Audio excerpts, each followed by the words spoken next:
Voting trend ने सारा system अगर मैं कहूं तो बदल कर रख दिया है।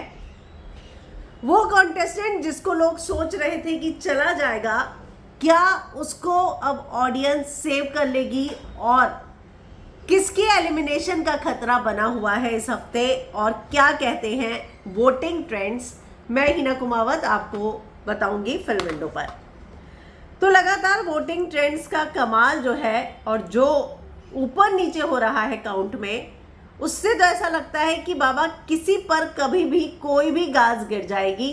लेकिन यहाँ जो वोटिंग ट्रेंड फिलहाल अभी सामने आ रहे हैं, लेटेस्ट वोटिंग ट्रेंड की मैं बात करूं तो कल जब वोटिंग ट्रेंड शुरू हुआ था परसों, तो सबसे ऊपर जिया थी। उसके बाद कल ऊपर मनीषा आ गई। जाहिर सी बात है कि मनीषा फुकरा और एल्विश की अच्छी दोस्त है, तो ऐसे में फुकरा और एल्विश के फैंस उसे सहारा देंगे ही, वोट करेंगे ही। लेकिन कल जब जिया का अच्छा बॉन्ड बन चुका है फुकरा से, तो एक बार फिर से जिया ऊपर आ रही है और अब मनीषा नीचे जा रही है। लेकिन बॉटम 2 की मैं बात करूं तो बॉटम 2 में जैड और अविनाश ही है। कभी जैड बॉटम में आ जाता है तो कभी अविनाश बॉटम में आ जाता है।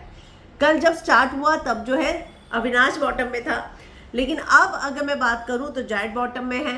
तो जैड पर लगातार एलिमिनेशन का खतरा मंडरा रहा है। पर यहाँ जो इंटरेस्टिंग फ्लक्चुएशन वोटिंग में हो रहा है वो हो रहा है मनीषा और जिया के बीच में। कभी जिया ऊपर होती है वोटिंग ट्रेंड्स में तो कभी मनीषा रानी। और ये सब कुछ जो है, इनकी अपनी फैन फॉलोइंग तो है ही, लेकिन इसके साथ साथ जो फुकरा और एल्विश के फैंस हैं वो भी अब थोड़े कंफ्यूज हो रहे हैं कि भाई इसकी अच्छी दोस्त कौन है, जिया है या मनीषा है।